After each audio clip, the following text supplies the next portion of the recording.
Bonjour, bonjour. Voici donc encore une émission de ma chaîne Les Deux Mondes. Cette fois-ci, je vais faire une introduction sur le troisième thème, les sectes ou les mouvements à tendance sectaire, les dérives sectaires. Et donc j'ai déjà fait les deux introductions des deux premiers thèmes. Maintenant c'est ce thème-ci.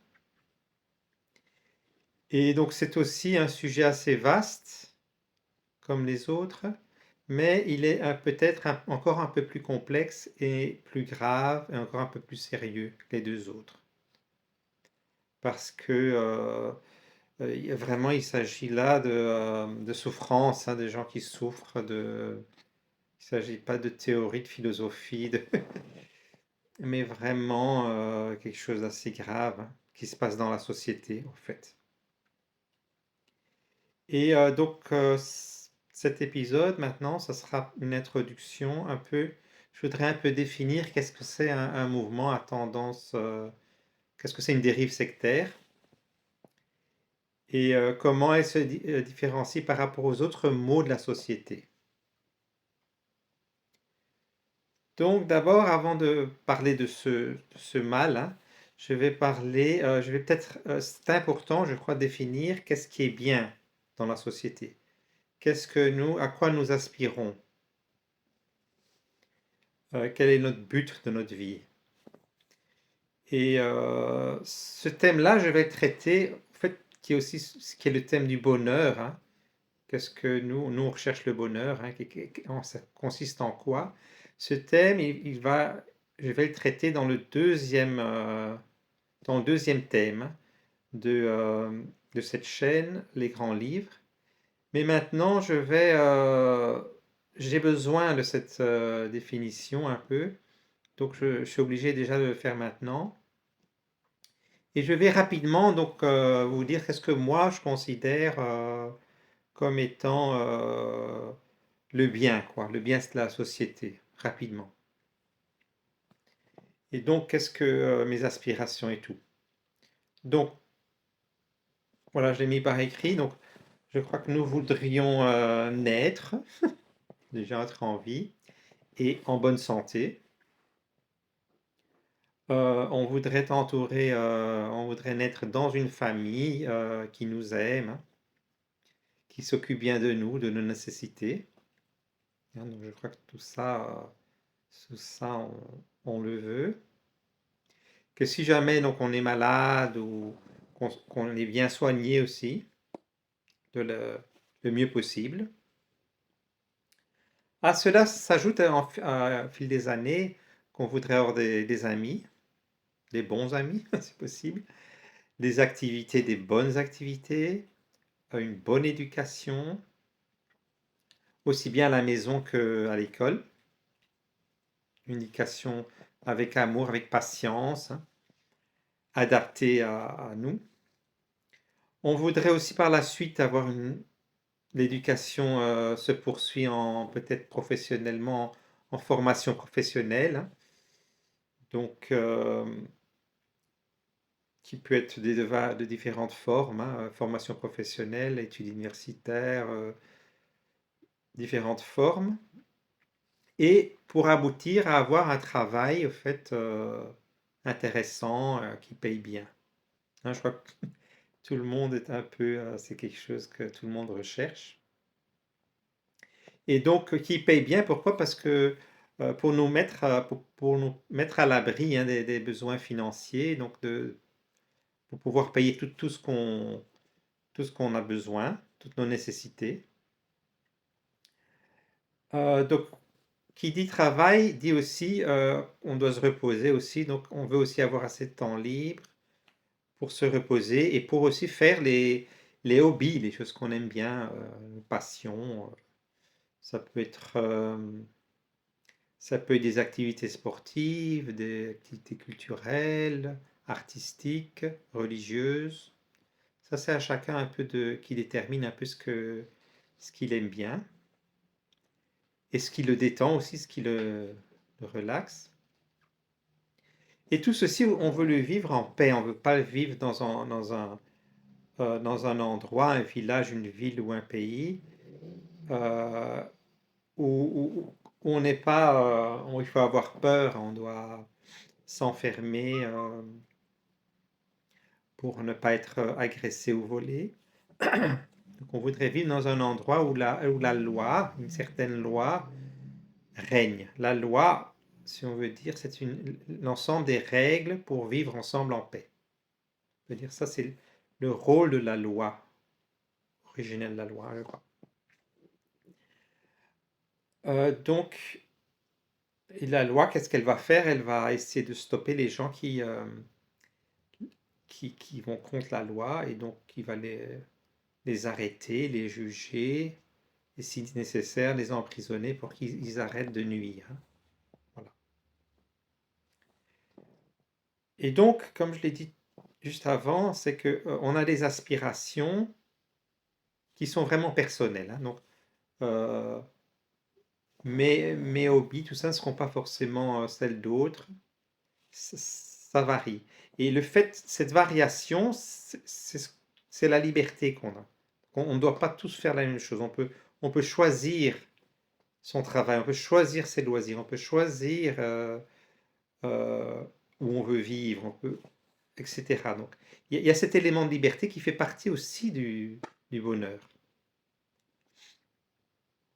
Et voilà, donc ça c'est déjà des ingrédients un peu que moi je considère un peu indispensables parce que si on tire quelque chose, on tire un de ces ingrédients, on ne sait pas vraiment être heureux. Notre personnalité aussi ne sait pas se développer d'une façon harmonieuse et en paix. Donc on voudrait une paix, donc finalement aussi pour un peu résumer, une paix qui est aussi bien extérieure, société, famille, amis, qu'intérieure. Santé physique, mentale et aussi morale. Morale, bon, ça c'est un peu plus complexe. Ça, bon, on va l'expliquer peut-être dans le deuxième thème, hein, donc des grands livres. Qu'est-ce que c'est la morale, etc. Euh, donc, moi, dans ma définition, j'ai sans doute oublié certains points, mais quand j'ai réfléchi, quand j'ai établi ça, j'ai pensé à une idée qui m'est venue, j'ai pensé comme ça à la Convention universelle des droits de l'homme, publiée en 1948, qui contient 30 articles. Et ça m'est venu un peu à l'esprit, ça. Et donc, suite à la Seconde Guerre mondiale, euh, au chaos que la guerre a créé, Hitler et tout ça, euh, la guerre a été terminée, comme tout le monde le sait, et il y a une certaine... les Nations Unies, ils ont créé une sorte de charte pour dire non, ça ne peut plus se reproduire. On doit garantir un certain ordre, un certain idéal pour qu'on puisse vivre en paix sur Terre. Et donc, cette charte a été établie 3 ans, en 1948, 3 ans après la fin de la Deuxième Guerre mondiale. Et j'ai constaté que ces points que je viens de vous dire, de bonheur, ces ingrédients, ils sont compris dans cette charte. Cette charte est plus complète, mais les points que moi j'ai cités, ils en parlent. Je vais un peu le dire où ça. Donc dans l'article 1, elle dit qu'on est des êtres libres. C'est important, cette liberté dont j'ai parlé. Dans l'article 3, dit qu'on a droit à la vie. C'est vrai que si on nous supprime la vie, on ne sait même pas, on ne sait même pas le bonheur, enfin, on ne sait rien faire, on supprimer de la vie. Et donc on a droit aussi dans l'article 3 à la sûreté de sa personne. L'article 7 parle aussi qu'on a droit à la protection de la loi. L'article 16.3 parle de l'importance de la famille. L'article 17 du droit à la propriété. Hein, donc l'article 22 aussi parle de sécurité sociale, de droits économiques, sociaux, culturels, qui sont indispensables à notre dignité et au libre développement de notre personnalité. Donc ça j'en ai parlé aussi. L'article 18 parle de important, l'article 18, de liberté de pensée et de religion. Ça, nous y reviendrons par après. Cet article 18 est assez important. L'article 23, 1 et 3 parle du droit au travail dans des bonnes conditions, libre choix du travail, rémunération juste et droit au chômage. L'article 24 parle du droit au repos, au loisir, à la limitation raisonnable de la durée du travail. Donc on ne veut pas se tuer au travail, ça n'aura servi à rien alors d'avoir travaillé. Et des congés payés périodiques. L'article 25.1 parle du niveau de vie qui doit être suffisant pour subvenir à tous nos besoins et nécessités. Donc, c'est les soins de santé, l'alimentation, l'habillement, le logement, les soins médicaux, sécurité en cas de chômage, de maladie, d'invalidité, de veuvage, de vieillesse. C'est pour ça qu'il nous faut une certaine condition économique suffisante. L'article 25 parle de l'enfance, maternité et enfance, qui doit être encore plus protégée. Donc c'est vrai que ça c'est un âge où on est plus fragile, on dépend des parents, quoi. On dépend du milieu extérieur, beaucoup plus qu'à l'âge adulte. Et souvent on remarque que les abus se passent avec les enfants. Pourquoi? Parce qu'ils sont plus fragiles, ils sont moins protégés, ils n'ont pas encore l'expérience de la vie. L'article 26 parle, article 1 et 2, 26 parle de l'importance de l'éducation pour l'épanouissement de la personnalité, et parle aussi du droit à l'éducation élémentaire, l'enseignement technique et professionnel et études supérieures. C'est un peu plus détaillé là dans l'article, il parle en fait un peu aussi du mérite. Donc, ça, il faut lire l'article en entier. L'article 27.1 parle du libre accès à la vie culturelle de la communauté, de jouir des arts et de participer au progrès scientifique. Donc, on aime bien avoir des hobbies intéressants. Et l'article 28, pour conclure, dit que nous avons droit à une société où règne suffisamment d'ordre pour que tous ces droits puissent y trouver un plein effet. Logique, hein? Si c'est le chaos, si c'est la guerre, est-ce qu'on peut aller à l'école? Est-ce qu'on peut s'adonner à des loisirs? Est-ce qu'on peut se reposer? Non, c'est le chaos. Donc il faut une structure générale, un certain ordre qui permette tout ça. Et donc, je trouvais ça intéressant parce que les points que moi j'avais définis sont un peu compris dans cette déclaration universelle des droits de l'homme. Et maintenant, on peut parler un peu de le négatif. Donc, les dérives sectaires, c'est quelque chose de négatif. En général, tout ce qui est négatif, c'est tout ce qui va à l'encontre un peu de ces points, qui va enlever notre liberté, qui va enlever nos ressources matérielles, qui va enlever l'amour, qui va enlever la famille, tout ça. Donc, qui va enlever les conditions un peu de bonheur, quoi. Par exemple, bon là, si j'ai pas de maison, si j'ai pas de toit, comment est-ce que je peux être heureux si j'ai pas à manger, etc. Donc des conditions économiques. Si j'ai pas d'amis, j'ai pas de famille. Donc tout ce qui est mal dans notre société va empêcher ça. Et l'article 29 de la Déclaration des droits de l'homme dit justement que notre devoir, notre travail, entre guillemets, c'est de parvenir à réaliser ces articles. C'est 30 articles des droits de l'homme. Et à préserver, en fait, tout ça. La morale, en fait, c'est ça. C'est de préserver au niveau de la société tous ces 30 articles. Hein. Ça, c'est la morale, c'est notre devoir.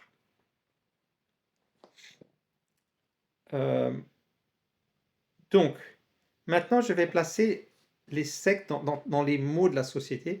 Je vais un peu essayer de placer les sectes ou les les dérives sectaires là-dedans. Pourquoi est-ce que c'est un mal?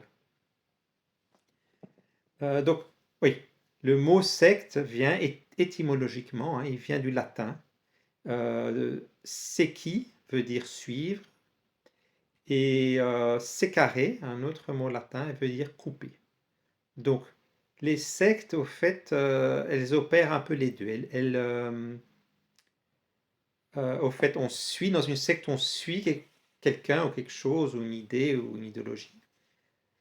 Et le fait de suivre ça nous, le fait que c'est assez différent, que c'est un peu trop différent, ça nous coupe un peu de ceux qui pensent différemment, ceux qui ne suivent pas cette personne ou cette doctrine. Et à la limite, j'avais dit, je reviens à l'article 18 hein, des droits de l'homme.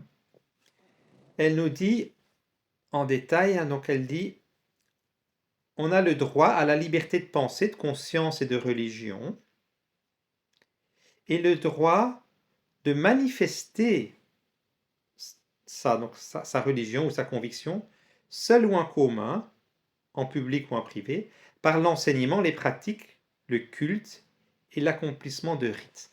Donc, au fait, au départ, on a le droit de penser à ce qu'on veut, de suivre quelqu'un une doctrine qu'on trouve intéressante, qui va nous aider, et on pense que ça va nous aider la communauté, etc. Donc, au départ, c'est pas quelque chose de négatif, à la limite. D'ailleurs, moi, je crois dans le Nouveau Testament, hein, je crois en Jésus. Et ça, au départ, à la limite, maintenant, c'est devenu une religion globalement reconnue. Mais au départ, c'était une secte, quoi.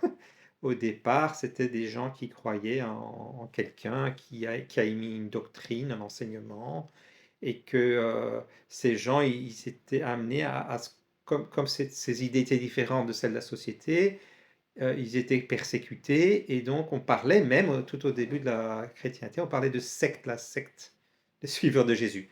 Donc, et ça s'est révélé avec le temps que c'est pas quelque chose de négatif, quoi. Ça peut être négatif si c'est mal appliqué, évidemment. Hein. Ça aussi, on va en parler, au fait, hein, des sectes chrétiennes, en fait. Hein. Bon. Mais au départ, donc, il y a pas, on a le droit de croire, on a le droit de suivre Jésus, on a le droit de, comme dans les autres religions, hein, on a le droit de suivre quelqu'un en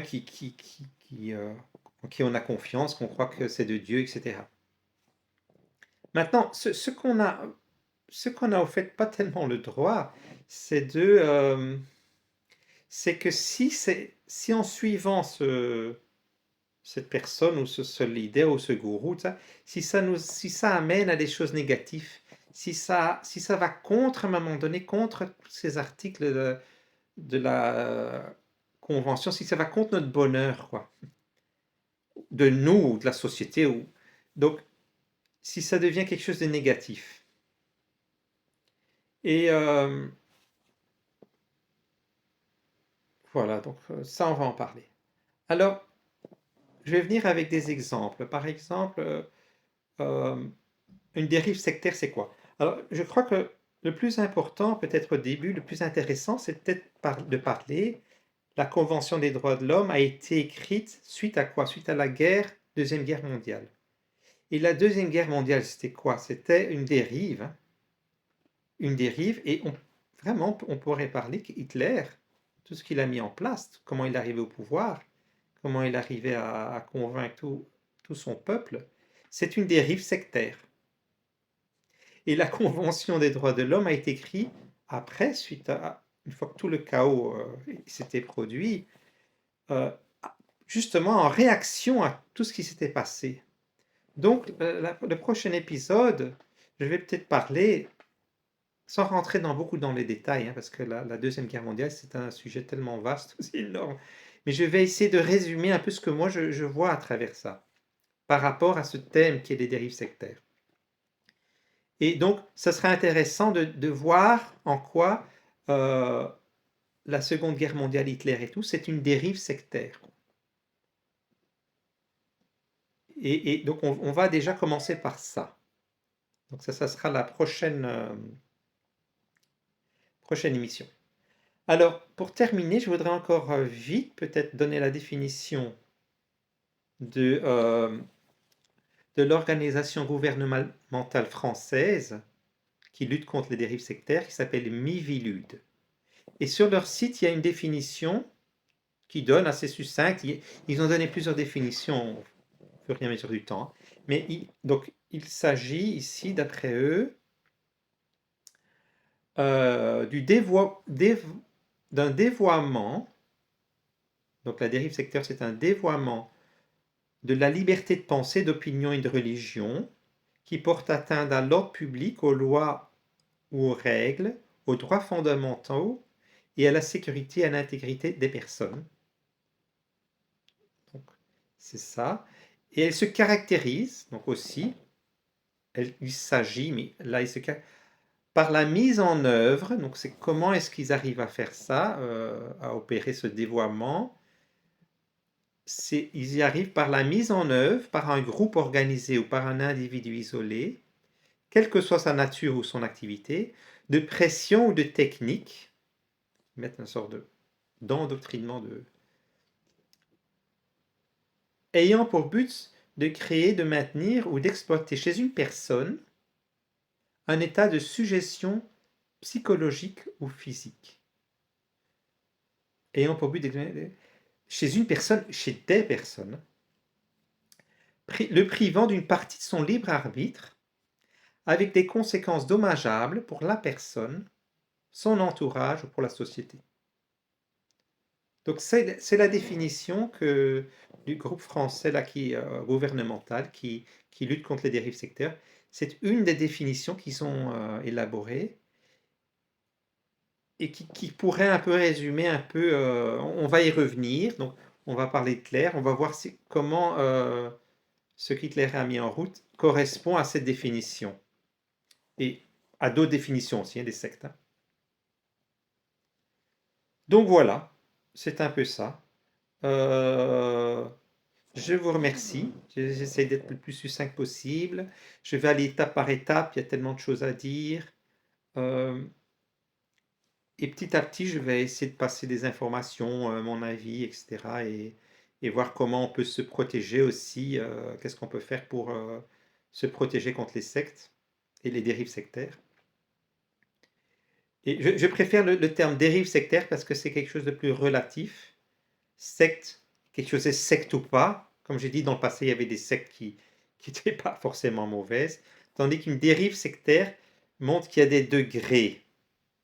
Hein. Donc quelque chose qui, à la limite, qui est bon au départ peut devenir mauvais. Donc, par exemple, la chrétienté, au départ, c'est bon. Et puis, il y a des sectes chrétiennes aussi. Donc, où tout ce qu'ils font, tout ce qu'un groupe fait qui se dit chrétien n'est pas forcément bon, quoi. Et ainsi de suite, quoi. On peut parler avec d'autres religions aussi, etc. Donc on va parler de tout ça pour avoir une idée un peu claire, un peu synthétique, pour nous aider de nous protéger. Et voilà. Je vous remercie pour votre attention et à une prochaine fois. À bientôt. Merci pour votre attention.